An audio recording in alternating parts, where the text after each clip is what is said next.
our job is to be the therapist for a lot of producers in this part of the state. They're stressing over multiple things, and it's everything that they're worried about, they have no control over. As all farmers know, the weather is your best friend or it could be your worst enemy. And then when it comes time to harvest, there's a certain gap there where you don't want weather.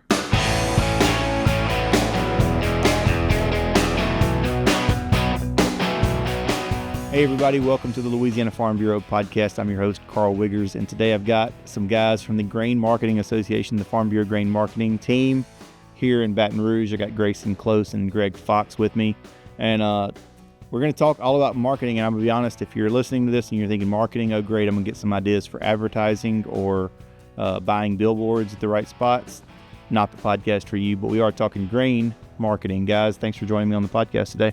Thanks for having us, Carl. Thanks for having us. So whenever I pitched this to y'all about having this discussion, we were middle of harvest, kind of. I mean, I think soybeans were kind of getting started. Corn had just finished, and we were kind of originally talking like, well, it's busy right now. Where are we at right now with harvest? I mean, for what y'all watch. We're about 2/3 of the way done with soybean harvest here in the state of Louisiana. And, of course, corn and milo are all but done. First crop rice is out. They're getting started or about to get started in second crop rice. And, of course, sugarcane's still got a long way to go as they're just getting started as well. But for what we handle, there's some corn in the bins and probably some soybeans going in the bin as well. But as far as coming out of the field, we're coming down the home stretch now. Home stretch. So y'all can take the rest of the year off, starting probably like end of October, right? Just call me. We'll be working from home. I know that's not true, but y'all have both worked in this industry for a minute now. Y'all have seen prices come up and down. Y'all also, before we get too far, we're going to acknowledge y'all handle mostly corn, beans, and milo. Is that correct? And wheat. Yep. And then in our Crowley office, Mark Tall and Ethan and that crew over there handle strictly rice. Is that correct? Correct. Okay. Yep. So we do have another part. So if you're a rice farmer and you're like, wait, marketing, I want to listen. We're not going to be talking much rice because these guys don't deal with it daily, but maybe we'll get Mark in and have a conversation about rice marketing and all they do. But today we're talking about those crops, and specifically what comes to mind whenever we start talking about those are the big ones. Corn and soybeans are probably what y'all deal with most. Is that safe to say? That's the bulk of what we're going to handle is corn and soybean. Excuse me. Soybeans is the biggest what we do handle. What have y'all been hearing? Tell me about those crops this year from y'all's perspective. What y'all have heard from farmers? I know y'all deal with these farmers. Y'all are interacting with farmers, our customers, starting, probably at the tail end of the previous year, right? Y'all start those conversations how does that? What have y'all been hearing from your farmers, over the past 9 months about these crops this year? The corn crop for most of the guys was really good yield. Some guys did struggle with some areas, but talking to a guy yesterday, actually, averaging 180 corn fairly easy this year. Had a great corn crop, just didn't make as much on it as he would have liked simply because prices were lower. And then you factor in some of those inputs, corn, extremely high inputs this past season. And even with the great yield, just couldn't quite make the money you made on it like last year. Look, what you mentioned inputs, where are they at relative to, the high that we saw probably in 2020, 2021, where it was just astronomical? Have they come back down a little bit on the inputs? Some areas, yeah, but overall still higher than previous years. So when prices when the market prices take a dip, it hurts even more. It really cuts into the bottom line. It does, because what you have to keep in mind is that farmers price their crop based on what the market's doing back in January and February. Well, in January and February of this year, we were well over 4, almost 5 on some of the corn stuff. So when you're pricing in fertilizer, chemical, seed, and fuel for a $4.75 crop, but now you're selling it at harvest for $3.80 or $4 on the high end, that takes a toll on things. Yeah. I mean, you're talking about $1 difference per bushel. Let me ask you this. Did y'all see a lot of folks whenever it was $4.75? Were they booking? Were they saying, I'll take that price? Or were they hoping, were they needing a higher price based on what their inputs were showing? They still needed a higher price based on what their inputs were showing. Looking back, of course, hindsight's always 20/20, but Wish more would have taken that $4.75 or $5 even, but they were holding out for a little bit higher then, and now they're holding out for $4.25 and $4.50, hoping for something to come back into the market. Let's turn back the clock a decade. Where did it? Corn prices have hit up to mid $6. We were $7 last year. $6 last year. Yeah. So for people listening that maybe have rice or maybe have sugarcane that don't really understand the pricing of those crops, I mean, you're talking about A big a difference. third or a quarter. I mean, we were 12, 13 soybeans last year, selling with bases. Some guys were flirting $14, $15, just depending on where they hedged and where they got a good basis number. So, I mean, a big dip in the markets compared to last year's harvest. We had the drought that we went through, so quality really wasn't an issue. Nobody had anything to deliver. You spent all day cutting 100-acre field and you got 2 trucks out of it if you're lucky, and so those high prices helped ease that pain a little bit. And going into this year, we were expecting to see some of the same. You don't expect to see a $2-3 drop in the market. And like Grayson said early in the year, we were right at 12, $11.90s, $12, thinking, this market can come up when you looked at what was going on, and then just a few things changed, and next thing you know, we're at $10. Yeah, that's I was asking about. You referenced even last year. I remember back whenever I was finishing high school and college. I mean, in North Louisiana, everybody was moving out of cotton into grains because it was such a safe bet. I mean, you could get out there and accidentally grow a great crop and make a killing with the good prices that there were back in those days, because they were, I mean, both beans and corn, I think, were just through the roof, relatively speaking.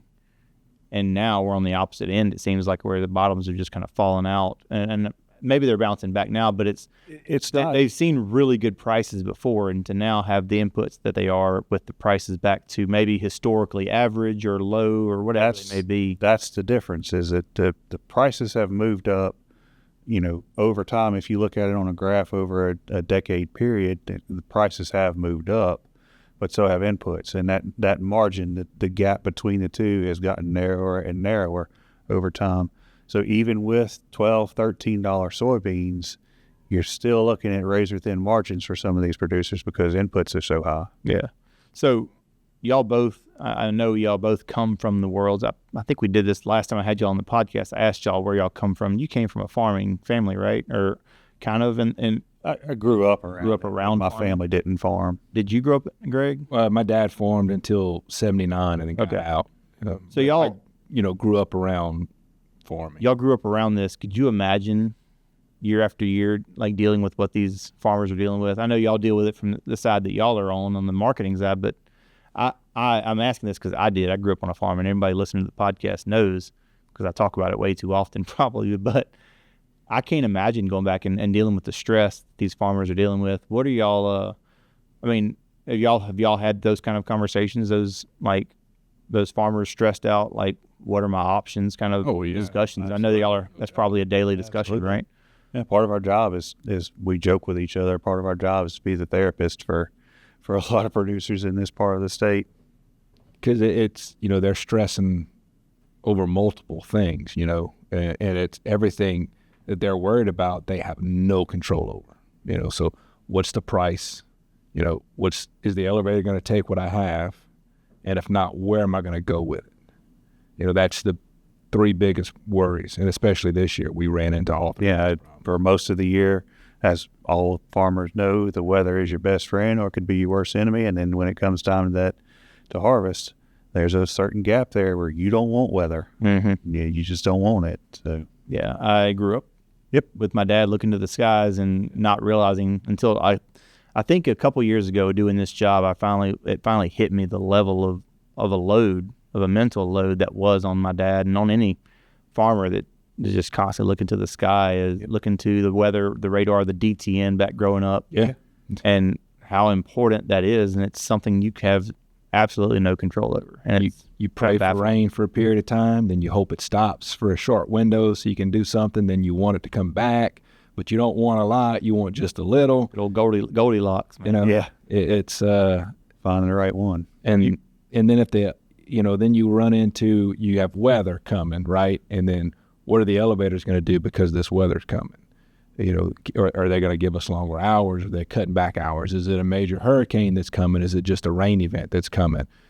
So those are a lot of factors. Is it safe to say that most of the times in a lot of these communities, those elevators are working with the farmers? And I mean, is that I've worked in those elevators. I'm sure y'all have worked in them in some capacity. It's like they want the farmers to get their crops out, and they want what's best for the farmers. Is that safe to say? Yeah. Generally? You run, depending on what it is, if it's just bad weather, a rain event, they do what they can do. If it's a hurricane, something like that, then, they run that fine line of, we're gonna open some hours up, get y'all unloaded, because they know if I can get good grain in now, get some of this grain in now, that's less bad grain I got to handle later. But they also got to stop and get their facility ready, depending on where they're located. Right. So they run that line of, we're going to run till this, but we got to stop because we're human too. We got to get our facility secured, and we got to get our people out of here as well. So majority of the time, they are doing what they can to work with everybody to get unloaded. Grayson, you mentioned this. Maybe both of y'all have said this by this point, but there are a lot of factors that they're weighing. These farmers are weighing, especially at harvest. Is the weather coming? Will the elevators take my grain? And that gets into this idea of damage. And I know we've had Hurricane Francine came through, dropped a lot of rain, and not as much as I think it's probably safe to say it didn't drop as much as it could have. Some areas, some pockets definitely got rain, especially up along the Mississippi River, further north. But what have y'all seen damage-wise from all that rainfall with all these beans in the field? It really started the week prior to the hurricane. It was before the hurricane. Yeah, there was a pretty significant rain event that happened over most of the state about a week or 10 days before the hurricane. And then, of course, when you catch 2 to 3 inches, growing up that you can't cut after that. It takes time to dry up. Well, then the hurricane passes through. So in that time frame, all those beans that are sitting there ready to cut are now getting moisture all on them. They're molding. They're getting the damage, the D word that you mentioned there that none of us Nobody likes it here.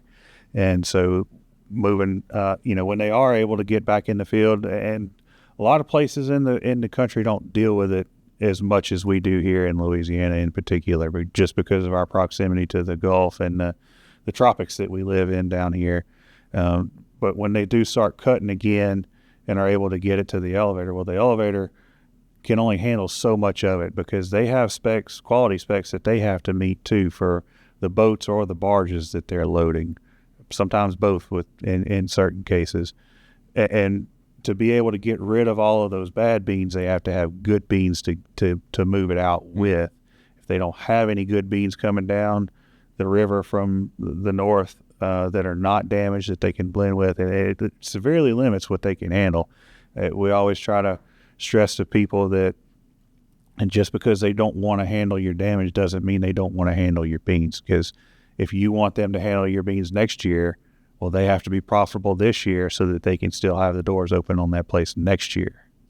Let's talk about this a little bit. So you're talking about kind of spreading out, what that elevator is holding on hand. So like they need 60% or 70% good beans with 30 to 40% bad beans, or whatever that ratio looks like. So an elevator has capacity for, let's just say, I don't know if this is actual real numbers, but 100,000 bushels. They can hold 100,000 bushels.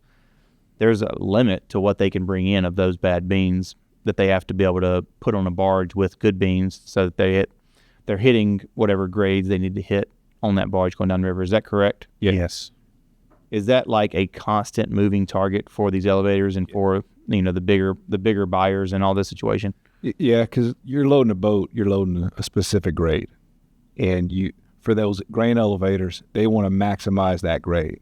So if they can load a 3.01 damage boat, they want to load a 3.10. They don't want to load it at 2.9 or 3.0. They want to maximize it and get it exactly what the specs call for.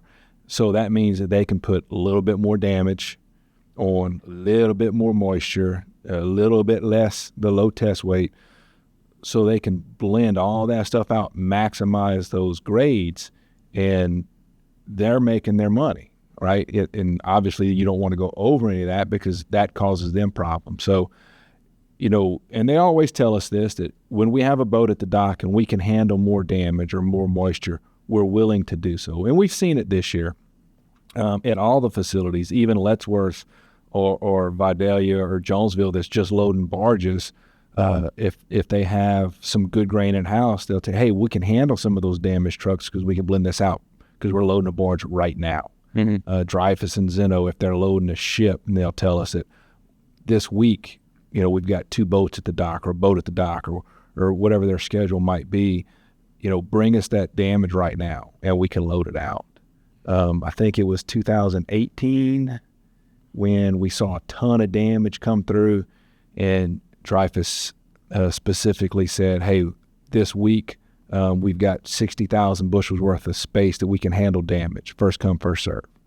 And they did that from September, October, all the way through March, April the following year.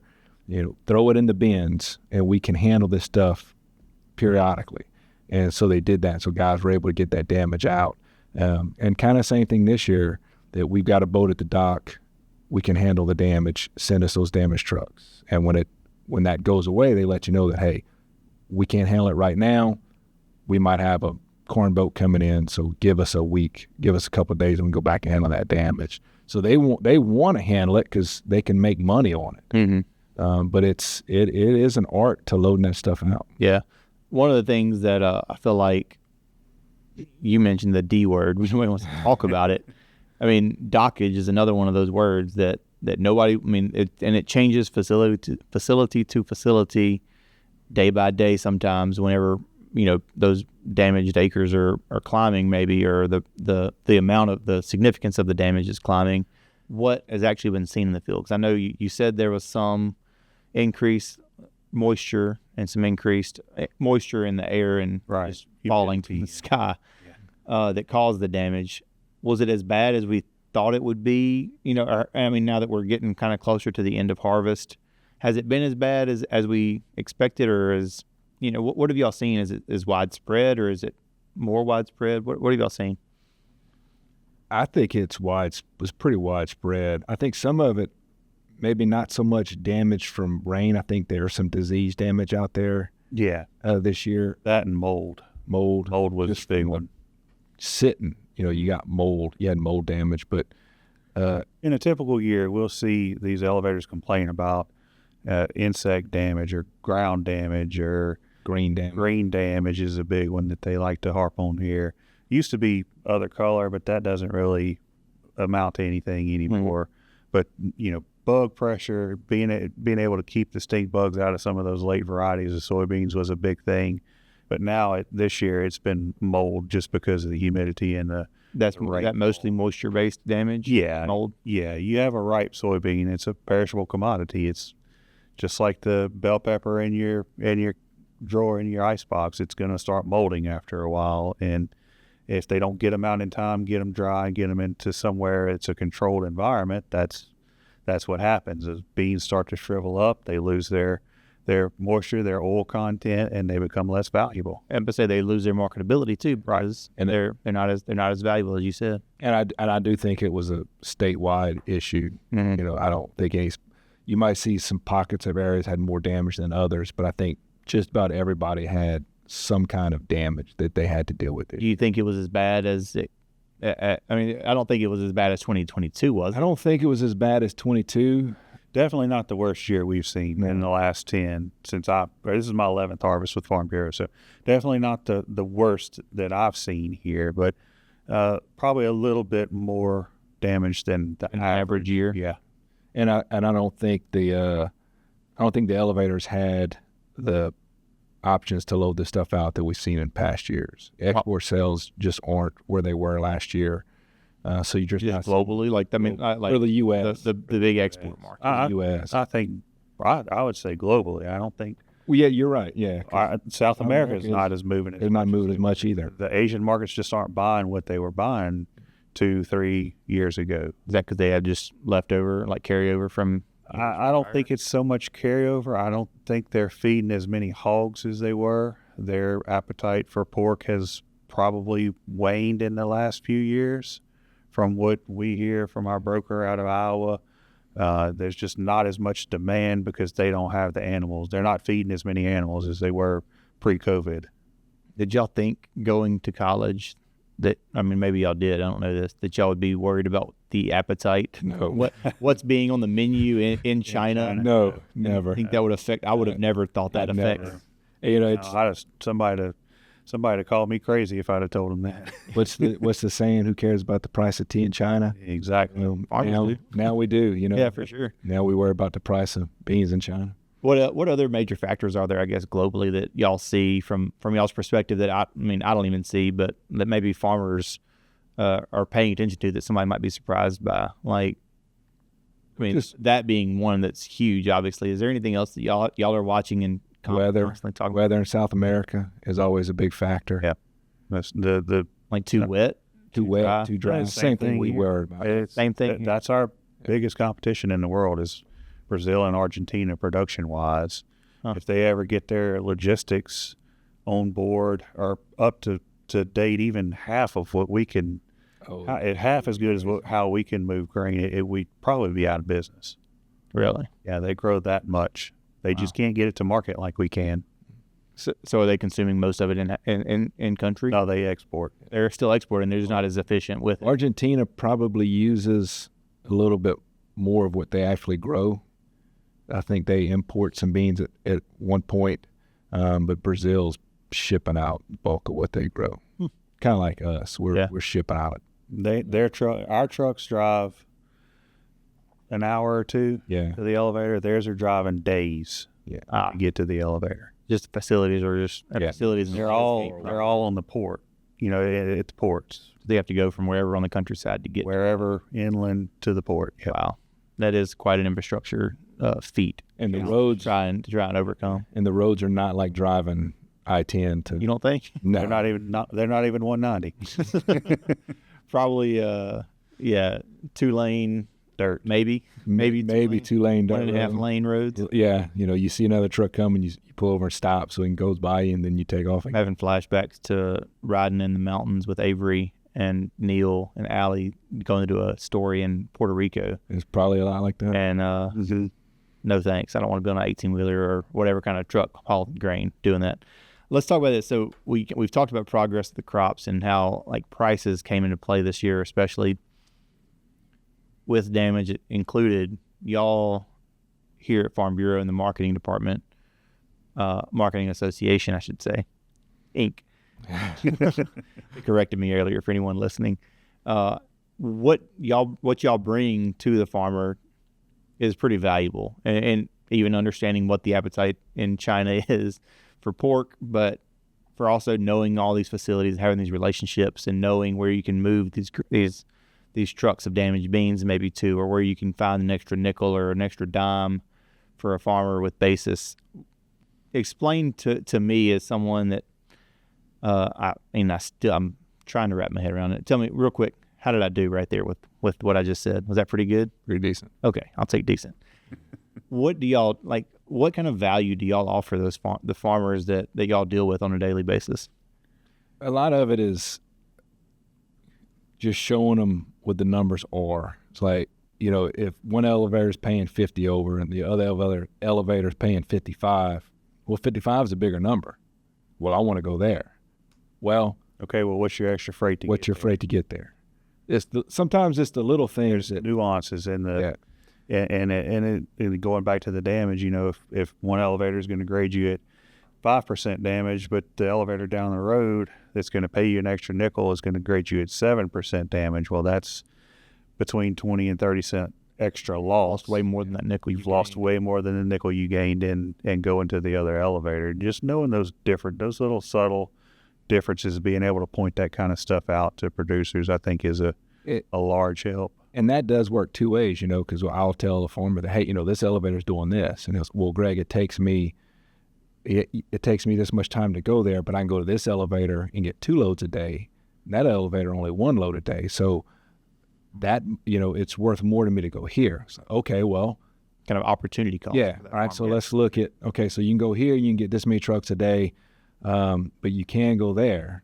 So what if we do both places? Gives you two options to dump at some elevator. So, just talking to these guys, they'll drop hints to us about, and they don't even realize that they're, giving us information that, whoa, hey, let's go back to that. You can do this and this. Yeah, I sure can. You're kind of problem solving for these farmers. Oh, yeah. And a lot of times, like I said, they're telling us too that, hey, I can't do this and I can't do that. So where, this is what I can do. So where can we go? Okay, well, you can go here or here. And then they'll look at it and go, no, I can't go there because I got to go down this road and take this exit or whatever. It's easier to go here. Mm-hmm. So they'll stick to that elevator, and they keep calling. Hey, where are we at today? What's going on today? What's going on today? Hey, I heard bases changed at X elevator. Is that true? Yes, it's doing this. Well, at that number, I can move grain there. So let's get something locked in there. Got you. And are y'all moving 10,000 bushels? I mean, are y'all making 10,000 bushel deals? Y'all making that's whatever 100,000 bushel deals? What are y'all? I mean, are y'all helping farmers to solve, I guess, small problems, big problems, daily? Is it any problem? Any problem? Load by load, if that's what you want to do. Wow. We don't, this time of year, we don't set a minimum on anything. It's whatever you got, whatever you want to do. So a farmer's cleaning out tanks, and I got 2 trucks. Yep. I got 2 trucks. I need to find somewhere to put them. What's my best bet? And y'all can find that. Oh yeah. That corn right now, we get that with corn all the time. Really? Those guys are sitting on corn. Local feed mills are buying it from them, saving it for deer season, and they got some in a bin that they need to get rid of because they're cutting beans. Hey, I got about 1.5 loads of corn. Where can I bring this? I got to get rid of it. Mm-hmm. Hey, go here. Oh, they're buying today. And they get that load of corn out. What do y'all hear back from customers? I know y'all interact with them, especially probably starting now more so like after the sale, probably like just following up and visiting. Pay me. Pay me. Can you send my check already? Send my check. My landowners are driving me crazy. Get them a check. Or some of them will even make the trip to come get their checks. Yeah. And in doing so, we get to visit with them, and we get the feedback. We get an opportunity to ask them questions about how we did. And what do y'all hear when y'all hear that? It's mostly positive. Yeah, mostly positive. I mean, we're human. We make mistakes too. And then, of course, the elevators, they're their own animal that we get to contend with. But overall, we get positive feedback, I would say. Because it's, we're working with each other. When the farmer calls us looking for a home for grain or looking to sell or advice on the market and stuff, we're working together to get you that price. It's not. You mean you and the farmer? Yeah, us and the farmer, Farm Bureau and the farmer. That hey, what is the best option for you? Right? That's communicating with the elevator too. That we have to work with the elevators to get these farmers what they need and where they need to go. It's pretty exhausting. It seems like a lot of phone calls, a lot of relationship y'all are having to kind of maintain with all these elevators and probably with some rotating doors in some of these places to keep. Oh yeah, because we keep that relationship alive in all these facilities. Some facilities you deal one guy for 1 or 2 seasons and then he's gone. You got a new person to deal with. The good thing about communicating with our farmers now is cell phones, text messages, emails. But it's the texting. I started doing this when people didn't have cell phones. Or very few people. I didn't want to acknowledge that, but I was going to let you do it. So, I've seen both sides of it. I've seen both sides of it where I can remember being in a facility in Mississippi and the weather runs or you break down, right? And you call the few guys that have cell phones. And you call them and say, we're down. Get it out. Get the word out for me. And while you're working on something, 2 or 3 trucks show up. You're like, hey, man, we're broken. And I didn't hear it. It's like, hey, man, we tried to get it out. We told everybody that we could. And, you're calling the house and telling, grandma or mama, whoever answers the phone, wife, that, hey, get a hold of so-and-so, and we're down. We're broke out. Where now you can send out a quick text and a group text and, hey, facilities are broke down. Y'all can reach out to a driver and redirect them on the road. Or the farmer calls you, you're on the other line, farmer calls you, you send them quick, hey, I'm on the phone. And then I just need to know hours today. And you send them the hours through the text. We try to keep people updated through text too, through the a web-based text service, and push out those hours to everybody at one time. Or if there's some piece of critical information, if Dreyfus, like he said, Dreyfus breaks down, Zeno drops a leg, whatever the case may be, we try to get that information out real time. That's pretty valuable. Oh, I can see that now that you're talking about back in the day in Mississippi, where you're hoping the word got out, and now you can just hit a button and everybody that And it's y'all are all of our working customer base at one time. it's so much easier to get a hold of people now because of cell phones. It's the good and the bad. You can't get away from it, but it's so helpful. Technology, we joke that it's, good or bad at times. And, that's one of the good, that you can just get a hold of people so quick. we were talking about the good feedback y'all have gotten. What is it that I guess drives y'all individually? I'm gonna ask you first, Grayson, for you to go home at the end of the day and say, man, what a good day, or what maybe sometimes it's a crap day, but I'm glad I did. I'm glad I'm doing this to help. I mean, what is it that drives you? It's not that mostly good feedback that you get. What is it that you, that's your words. Yeah. What is it that you would say? What would answer that question? What drives me at the end of the day to come back tomorrow? Yeah. It's being of help to somebody, to help them maximize not only feeding their family, but feeding a lot of families around the world. I mean, it's what we do here has an impact globally, believe it or not. And it's being part of that supply chain, helping these farmers that we've built these relationships with, like you said, and we know them. We know their kids' names and their uncles' names and their, grandkids in some cases. And it's helping them go home satisfied at the end of the day. That helps push me to come back tomorrow morning. Oh, same thing Grace said, just helping them. The best thing is, a guy calls you 4 or 5 times in the day, right? Because he's got an issue. I'm sorry I'm calling you so much. No, keep calling. Keep calling me. We'll figure it out. Thank you. You're welcome. That it means a lot when you hear it in their voice, the relief, when they've called you constantly about an issue, a problem that they're having, that and you tell them it's okay. We're going to get you. We got you a spot. Just bring your truck to this facility. They're going to dump it. Thank you. You just hear it in their voice that they're relieved that that's one less problem that they have. Helping them knock those problems off their list is satisfying. And and then the other best part is sometimes we get to come in here and do podcasts with you. Look forward to hang out with us. Hang out with Karl. Y'all are the people, I'm sure, always just assume y'all are just Federation employees, but y'all work for a totally different organization, totally different company within the organization. We work for the Marketing Association, is a company within Farm Bureau. We are our own company. But for anyone that maybe comes to visit the Farm Bureau, you can find them on the same floor, just around the corner from our little coffee bar area on the 3rd floor at 7,000 Commerce Circle. So you can come find them, and you know where to find them now. Yeah. We are conveniently located next to the best thing on earth, coffee. Yeah. I see y'all at it often.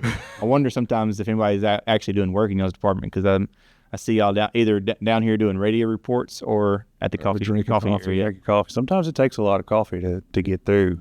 Sometimes these days, some of these days can be tough. I'm not going to lie to you. It takes coffee to move through. We're finishing that busy season, right? We're getting close. We're getting close. Yeah. There's a little bit more bean out there right now than I would have thought this time of year, and it's tough too because you get lost in what year you're in. Like last year, unfortunately, with the drought, harvest was fairly fast and slow paced because it just took time. And, this year you think, well, we should be wrapping up pretty soon. And a guy will call you that I've got 100 acres. I ain't even cut yet. I've got 1,200 acres. Yeah, I was about to say, or 1,000 acres. Yeah.